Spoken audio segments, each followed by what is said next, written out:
the radical, fundamental principles of freedom, rational self-interest, and individual rights. This is the Yaron Brook Show. All right, everybody, welcome to Yaron Brook Show on this Thursday, early afternoon here in Puerto Rico, morning for many of you. Thank you for joining this morning, and I hope you're having a great week. All right, first up, two shows today. The second show will be with interview with Tara Smith, or conversation with Tara Smith. Should be really fun and interesting. I hope you'll join me tonight at 7 p.m. East Coast time.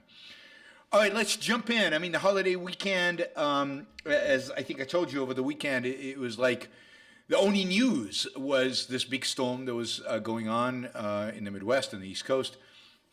In much of America, freezing weather, lots of snow. I mean, not that unusual, maybe a little colder than usual, but generally we get storms on a regular basis. But it seems like the airline industry struggled to cope, and again, not unusual. This kind of weather disrupts flight patterns. It strains pilots and crews. It makes it difficult to manage a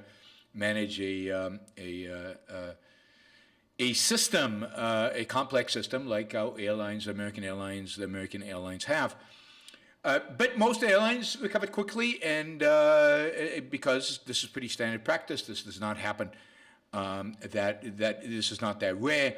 Almost all the airlines recovered quickly. You can see, I've seen charts where they show how quickly and how few flights have been canceled as we moved away from the thrust of the storm, except for one airline, and that is Southwest Airlines. Southwest Airlines, it has been an unmitigated disaster that has, not gone away, and they're still struggling. They've canceled 13,000 flights since last Thursday, probably more because it's about a day old. This is, 60%, I think, of the flights have been canceled. There were days in which it was much more than that. They are struggling to come back. The airline is really, really, really on its heels. And this is a massive, unquestionable, massive business failure. It is a specific business, Southwest, that has failed, and it's particularly sad because I think Southwest has an amazing history. It's one of the great business successes of the 20th century. It started as Keller, who started the airline. It started as a small airline flying routes within Texas. It expanded in the once deregulation hit the airline industry. It started expanding into the 1980s, a massive expansion in the 90s and into the 2000s. And today, it's one of the largest airlines in the United States, and it has some international routes. I think Canada and Mexico and some Caribbean islands. But it has been also a favorite airline for many people, because it's been fun to fly, which you can't say about almost any other airline. It's fun to fly in the sense that the flight attendants have always been friendly and happy and focused on customers. Flights tended to be on time. Southwest always set records in terms of turning flights around, unloading them and reloading them. They had this attitude of the plane is a bus. You get a sit wherever you want. First come, first serve, or at least if you pay, you can pay a little bit to get a higher number in terms of boarding. But generally, and it's just been, in the old days. I remember the 1990s. They used to play practical jokes on each. There's flight attendants used to play practical jokes on each other. They used to play practical jokes on the passengers. The announcements over the loudspeakers, those stupid standard announcements that you heard 3,075 times. They used to embed those with humor and make them funny. I have a feeling that some of the funny stuff got eliminated because of regulation, because I think the FAA came after them. But there was always this vibe, very casual. In the summers, they used to wear shorts. I don't know if they still do. I haven't flown Southwest in a long time. But, this is an airline that really stood out. It's the only major U.S. airline that does not have a spoken hub system, so it does not have hubs. Like American has Chicago, Dallas, L.A., I don't know, Charlotte, Philadelphia, and Miami on the East Coast. And all the flights emanate from there, and you go from hub to hub, and then you take a spoke to where you need to go. That's how all the big American airlines are organized. Southwest was never like that. Southwest is point to point. It just flies. Now, granted, the point to point is part of the problem they had this last week. Point to point is far more difficult to manage. It's far more difficult to manage, but it really is sad what happened to Southwest, and the question, of course, is why. And the proximate cause, the immediate cause that we know of, is basically a failure of the computer system. The computer system that matches crew with flights. So, the computer system should know where the crews are, where the pilots are, and where the flights are, where the planes are that need crews, and it matches them up. And, almost always the system works fine. Even in Thanksgiving week, the system worked great, matching up crews and flights. The storm disrupted flying so much that basically it disrupted everything so much that the system just collapsed. The system could not match crew, pilots to airplanes. It could not allocate the crews to the right airports. There were plenty of planes. There were plenty of crews. Southwest was fully manned. There were plenty of people ready to go. Everything was set, but they couldn't match the people to the planes. And this became evident in the midst of the storm, and they tried to transition to a manual. So throughout Christmas weekend, in the Dallas headquarters of Southwest, they were manually trying to match, as they did in the old days, match crews to, but Southwest has over 60,000 employees. I don't know how many airplanes. This is impossible.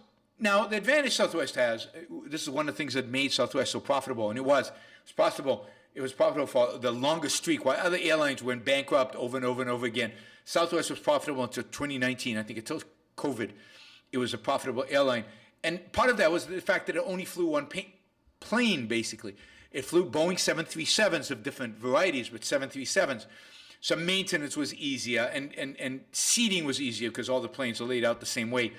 And, but this manual matching just didn't work. It fell apart. So the proximate cause of all this was clearly that the computer system called SkySolver is a computer system that maybe worked in the 2000s, but in the 20-teens and the 2020s, antiquated, slow, could not deal with the capacity. And the obvious question then is, what the hell? Why is Southwest running a computer system that can cope with an emergency? Again, it's not like winter storms are unheard of. It's not like winter storms like this are one in 1,000 years. This is, maybe one in every 5 years. Maybe this one was one in a decade, but still, one in a decade for an airline is not that bad. And here the reason, I think, is management. From what I've read, first of all, the founding CEO, the founder of the airline, Keller, he was just a fantastic CEO. He's the guy who built it, established it. I think he retired in 2001. I've seen 2004 listed somewhere, but I think it's 2001. He was a frontline kind of CEO. He would go and he was at the airport. He would get on planes. He would be part of the practical jokes often, right? He would either be playing the practical joke on the crew, or they would be playing it on him. He was often sighted on airplanes, sitting in a regular seat. He was, he was very, very attuned to the operational needs of the airline. And since then, there have been a series of CEOs that I think over the years have gotten further and further away from the operating side of the business and become more finance people and less operating people. Now, the current CEO, the CEO just came in a few months ago, who you really can't blame this for, is more of an operating CEO and is being committed to replacing SkySolver as the software program, but just hadn't had the time to do it. These changing software takes years, not months, years, for a big company. So, I think that the ultimate cause of this is a management team becoming removed from the day-to-day operations, the actual challenges. Pilots and crew have been complaining about SkySolver for years now, for about 10 years. It has created all kinds of weird, sending crews to places and circling them back to where they originated from, and all kinds of things that didn't make any sense. They were clearly losing the company money and didn't make any sense from an operations perspective. But it was small numbers. It was at the margins. So I guess management didn't focus on that. Now they upgraded things like customer-facing software, reservation software. They upgraded a lot of those experiences, but the back end, the operating, the thing that actually runs the airline, that makes it possible to run, they messed up, and they are paying the price. By the way, this conflict between a CEO who's a visionary, operator, product-oriented, and a CEO who's oriented towards finance. And I love finance, and I think finance is crucial. But the orientation in terms of what a CEO should be is amazingly, beautifully dramatized in one of my favorite movies, and one of the best movies about business you will ever see. I think it's from the 1950s. It's called Executive Suite. If you can find Executive Suite, watch it. It is a real treat. It is a movie that in the opening scene of the movie, you never see the CEO, but the CEO drops dead. And now the question is, who is going to replace him? It's with William Holden, Barbara Stanwyck, Frederick Marsh, Walter Pidgeon, and it's directed by Robert Weiss. Robert Weiss is an excellent director. He did some really good westerns as well. 1954, I think Barbara Stanwyck won Best Actress in a Supporting Role for this. But, she was nominated. She didn't win. William Holden is brilliant. Frederick Marsh is brilliant. It's a great movie. Highly recommend it. If you want to understand what happened at Southwest, in a sense, or in a lot of American businesses, imagine that at the end of the movie, well, I don't want to give away. Imagine the wrong guy gets the job at the end of the movie. So, check out the movie. Anyway, one more thing about Southwest, right? I think there's a saying, isn't there a saying, like, don't let a good crisis go to waste? Something like that. Well, Pete Buttigieg, whatever his name is, and the Transportation Department and Democrats in Congress certainly wouldn't want this crisis to go to waste. They're already proposing new regulations, new controls. Maybe Pete would have done a better job running Southwest than the current management of Southwest. He certainly thinks so. They are going to make Southwest be held accountable. By the way, the attorney generals of 34 states, that has to include some red states, 34 states, are jumping in on this, and they want more power to regulate the airlines and regulate customer service and penalize them for being late. Southwest stock is down 11%. A lot of people who got stuck this weekend are going to hesitate ever to use Southwest again. Do you think Southwest is suffering? Do you think Southwest is being held accountable?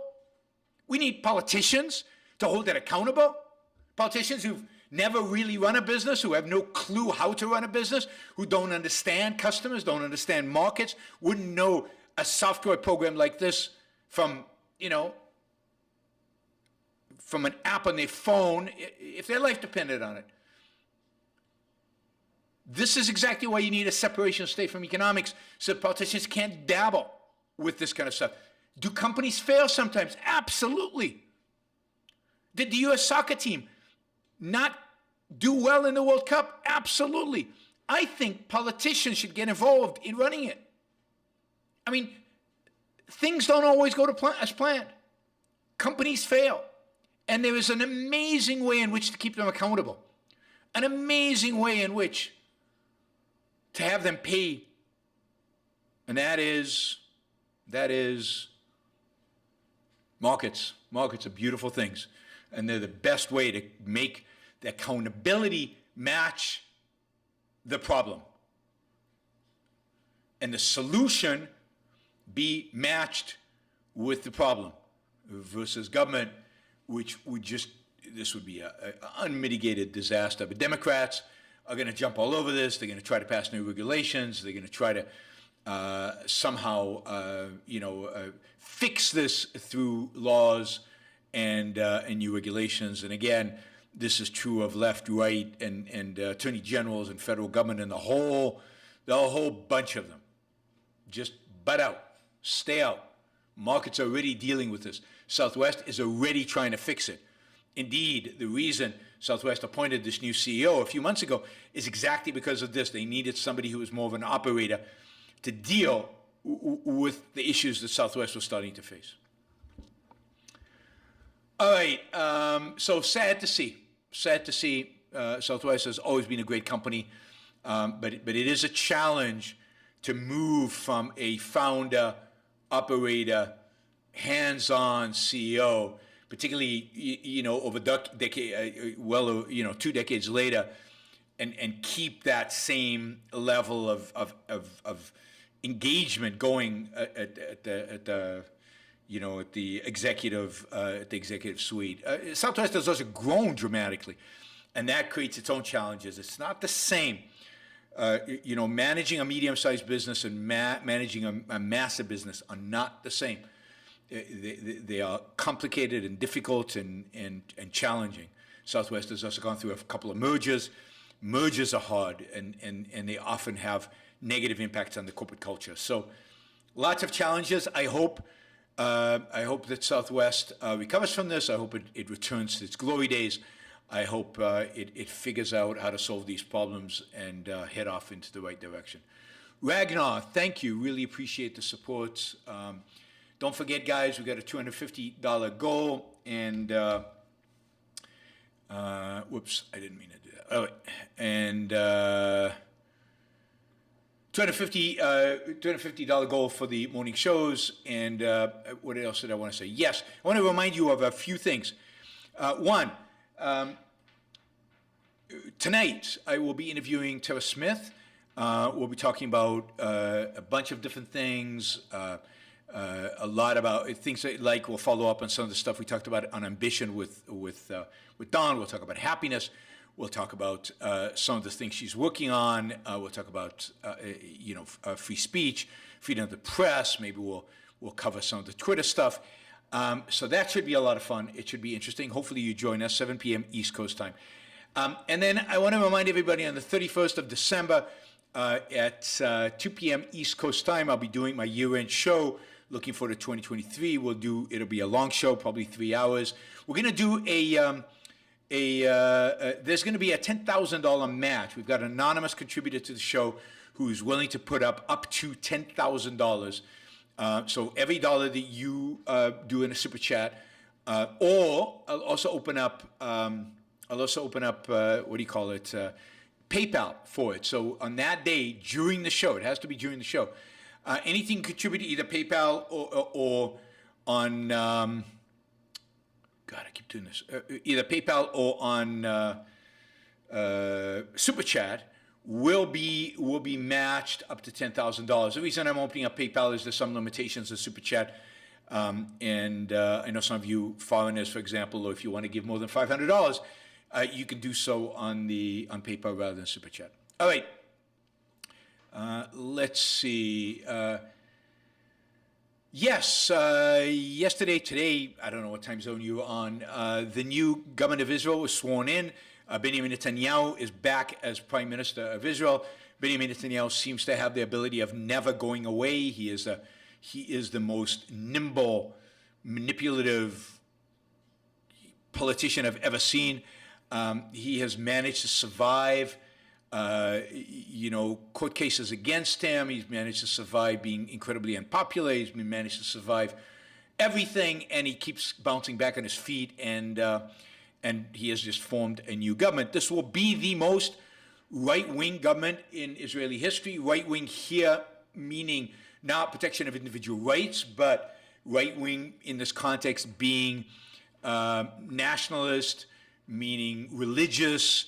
By far, this is a government where religion is going to be a major issue and a major issue of contention, I think, throughout for however long it lasts. And I don't know how long it'll last, because I have a feeling there's going to be a lot of contention. Netanyahu, generally, as a person, and many within the Likud, his political party, are secular, but he has aligned himself with two types of religious political parties. One type of political party is a political party that is not interested at all, basically, in much of Israel, particularly not in security or and not particularly in economics, except for some exceptions. What they're interested in is elevating religion in politics in Israel and securing for their own people, these are the ultra-Orthodox Jews, all kinds of goodies like welfare, even if they never work, like the men don't work, the women work, the men study all day, and not going to the army. Everybody else in Israel has to go to the army. They get excluded. They don't go into the army. They also, a lot of their population, a lot of population votes for them because they don't work, are fairly poor. So they don't like, they like price controls. They don't like, because they think that keeps prices low. They don't want dramatic liberalization of the economy because it creates uncertainty for them. And they want things to be regimented. They generally like central planning. They like to shut things down on a Saturday. They like to be able to define who is a Jew for the purpose of immigration, and they want to be very strict about it. And anyway, their whole issue, their whole shtick, all they care about is the religious agenda. You've got another political party, it's also religious. They are religious nationalists. So what they care about primarily is religion as it applies to the state of Israel. That is defining and making clear and unequivocal that the state of Israel is Jewish with a capital J, and that it treats, it clearly, they have every incentive to treat Arab citizens of Israel second-class citizens. West Bank, they would like to get rid of those Arabs and transport them to Jordan if they could. But in any case, the importance for them is the Jewish identity of the state of Israel, and linking that up to annexing the West Bank and having one whole state. The other aspect of this is there are some people, both in Netanyahu's government, not Netanyahu himself, but Netanyahu's government, and in this religious nationalist, who do have some, by the way, both the ultra-Orthodox and these religious nationalists hate gays, they hate LGBTQ. It's funny because as Speaker of the Israeli Parliament, the first openly gay person has been appointed as Speaker of the House. This is part of all the compromises that were done in order to get this government through. And when he thanked his husband, he must have gotten married outside of Israel, because Israel doesn't have gay marriage. As he thanked his husband, all the religious, members of parliament were just shaking their heads and covering their eyes and super upset. So there's going to be conflicts in this government between the more secular members and them. Now, so there are some members of this coalition that are pro-free markets, that want to liberalize the Israeli economy in significant ways, and they're talking about that. They will face some opposition by the ultra-Orthodox, who have no interest in doing this. And it'll be interesting to see what they can do and how they can do it, and whether it actually gets done. The history is Netanyahu governments, when Netanyahu has been prime minister, have done almost nothing to liberalize the economy. Indeed, it is. It has. I mean, there's really been no movement towards greater liberty economically since Netanyahu became prime minister. What was it, 12, 14, 16, I don't know, years ago. So not a lot of, I'm not holding my breath for great economic outcome, great liberalization to come out of this. All right, let me just see. I wanted to quickly cover this other story. Just a reminder to everybody, December 31st, 2 p.m., we have, there it is.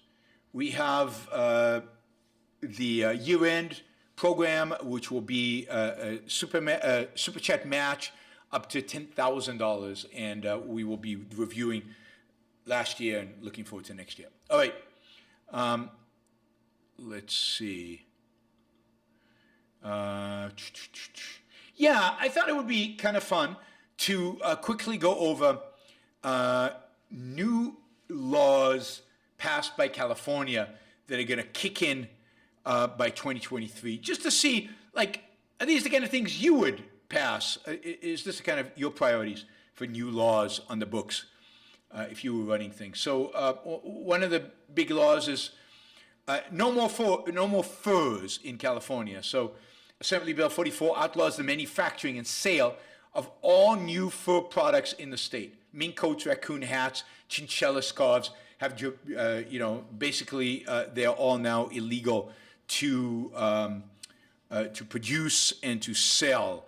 So tough for those of you who want to winter in California, who want to somehow do okay with the horrible winters we have in California.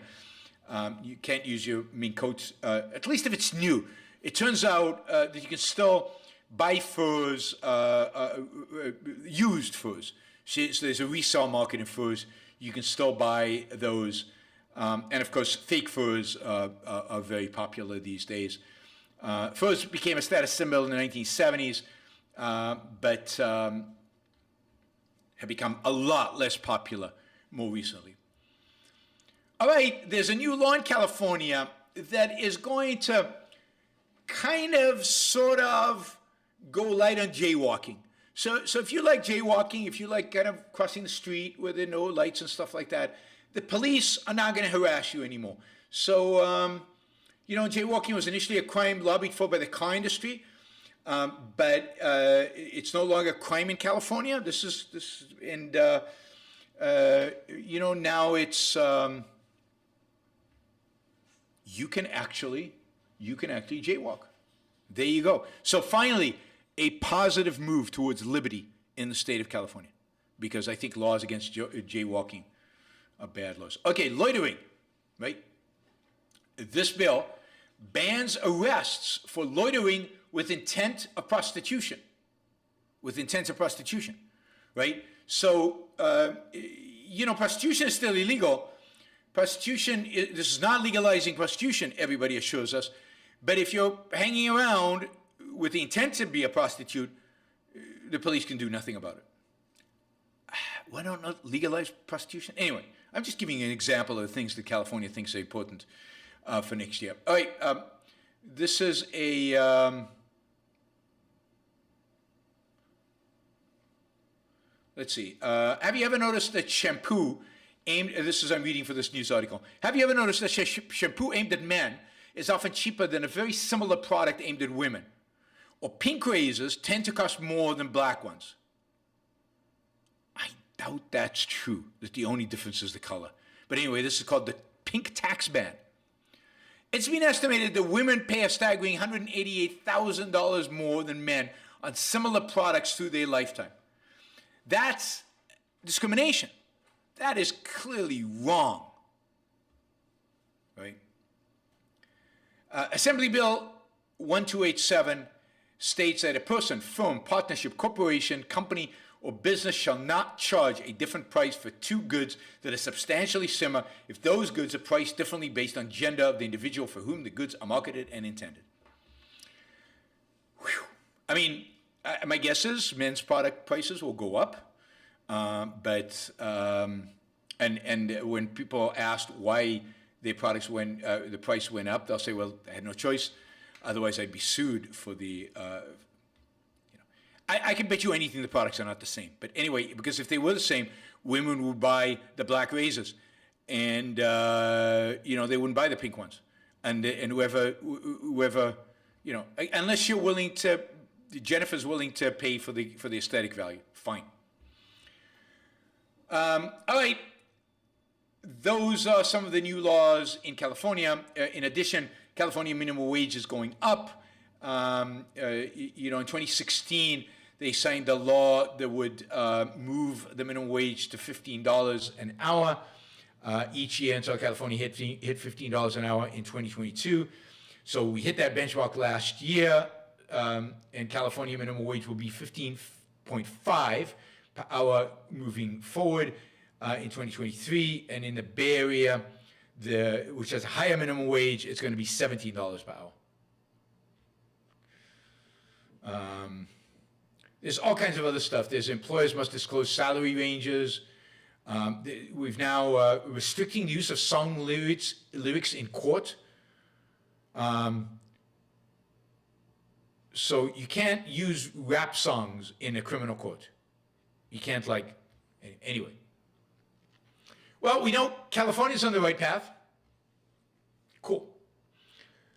All right, let's see.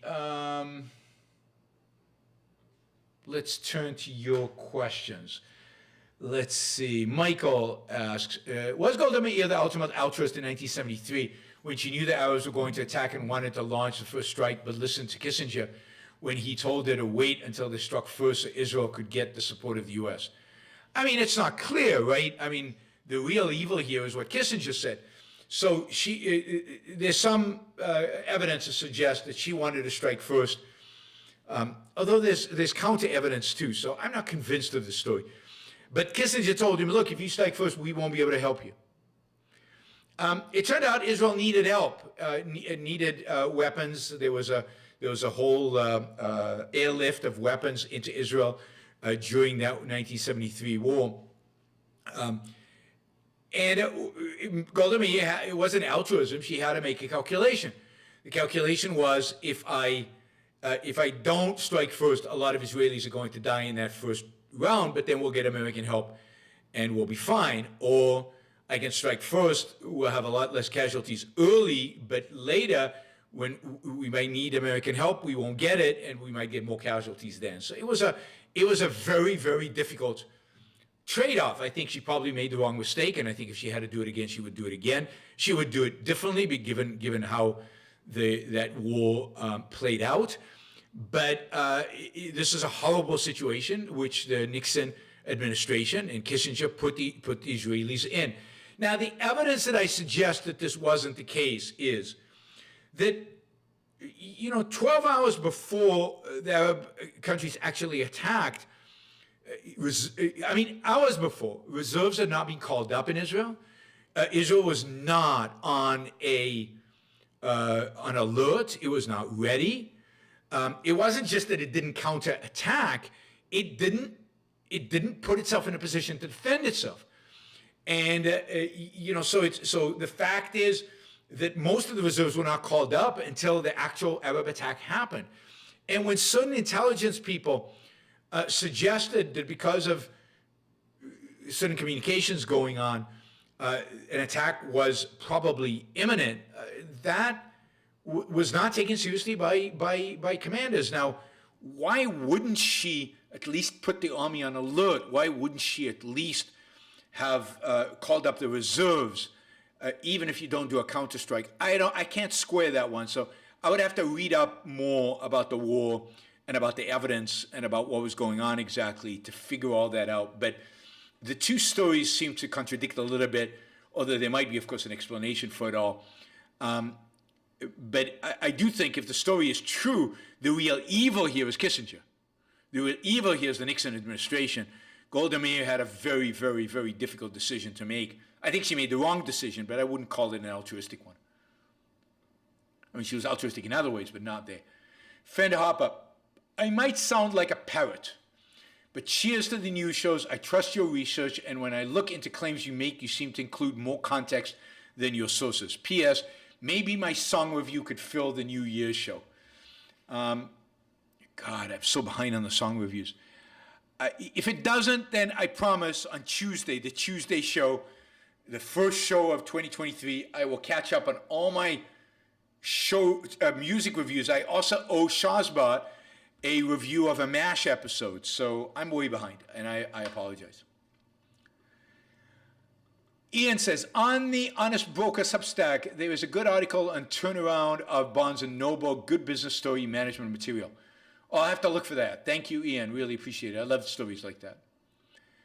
Michael says, if you want to reach the 10K goal this Saturday, bring on Harry Binswanger for at least 2 hours and debate gun control, open immigration. I will donate a ton if you can make that happen. Probably won't do it. It's not what I want to do with the show. I hope you donate a ton anyway, Michael. And you've donated a ton all year long, so it's hard for me to appreciate what you've done no matter what happens on the 31st. Michael says, is the saying you must always be open-minded and attack on objective reality, is being closed-minded actually a vice? I mean, it's closed-minded, open-minded, what do you call it? It's just a wrong term. It's just a stupid term. You don't want to be closed-minded. You want to be always open to true arguments, to new facts and new evidence. But what does open-minded mean? Once you have the evidence, once you have the facts, you have to make a decision. You have to come to a conclusion, and certainly can be attained.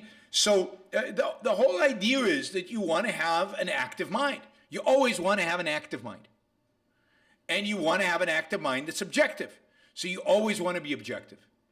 But open and closed are not terms that I would use as relating to thinking. I don't think they're relevant. I don't think they're helpful at all. Michael says, in what capacity do immigrants raise wages?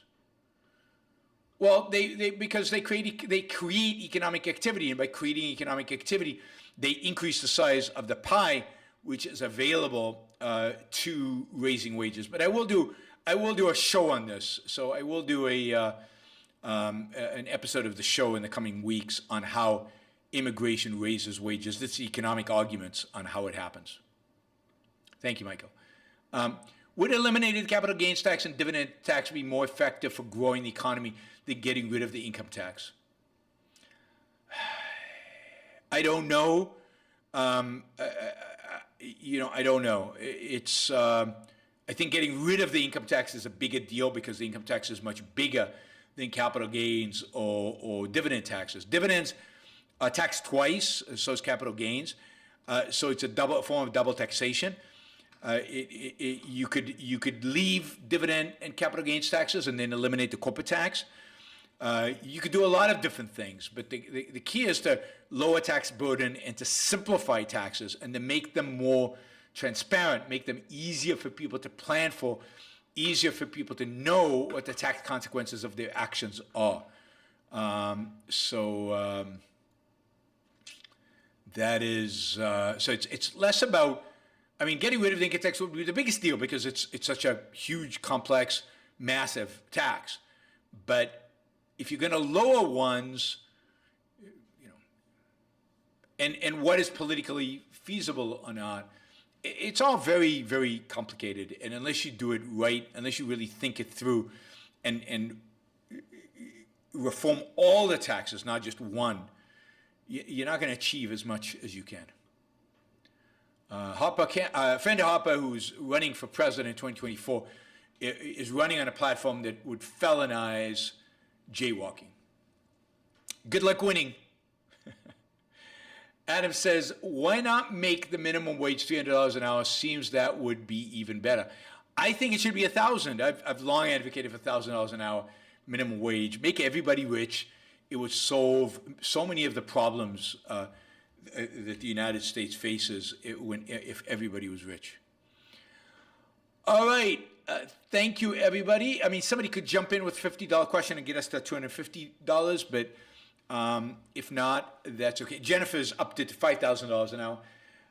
I don't know. I think Jennifer's being a little greedy. I think 1,000 is good enough. All right. Remember, tonight, Tara Smith, 7 p.m. Eastern Time. On Saturday, 2 p.m. East Coast Time, we'll do a year in review and looking forward to 2023. It'll just be me, and you. So please come, ask questions, harangue me on the chat. Bring your credit card, checkbook, super chat, PayPal, whatever. We've got a $10,000 match, which I hope we can make. But you know, last New Year's Eve we did 6,000. So we had a $5,000 match and we exceeded it and we got to 6,000. So maybe. So please join me tonight with Tara and on New Year's Eve for the New Year's Eve show. Thank you to all the super chatters. Thank you, Jason. Jason says, I wrote you an email. I've joined AMA. Oh, one other thing I need to tell you. There is a members only show. You should get a notification about it. So please let me know if you don't get a notification, those of you who are members. And let me know if you got the notification. There will be a members only show tomorrow night. So tonight a show, tomorrow night a show, and on Saturday. It will be members only live. Afterwards, everybody else will be able to see it. It'll be a members only chat. So it should be fun. It's 7 p.m. Eastern Time on Friday. Please let me know if you don't get notification, because this is the first members only show I've ever done, and I don't know exactly how it works. But I assume you'll know about it. So please join if you're a member, and we're going to talk about how to change the world. Little topic like that. Should be fun. Should be enjoyable. If you're not a member yet, just press the join button under here in YouTube. Just join YouTube. You have to join YouTube for YouTube to be able to facilitate you actually being able to be on the show. Those of you who contribute elsewhere, you know, if it's the same amount, I guess you can cancel elsewhere and do the YouTube membership. But the YouTube membership, I will be doing one show a month for members only. You know, Scott with the cynicism, since he's not a member, won't be there, so we won't have to tolerate it on the chat. All right, everybody, have a great rest of your week. I will see you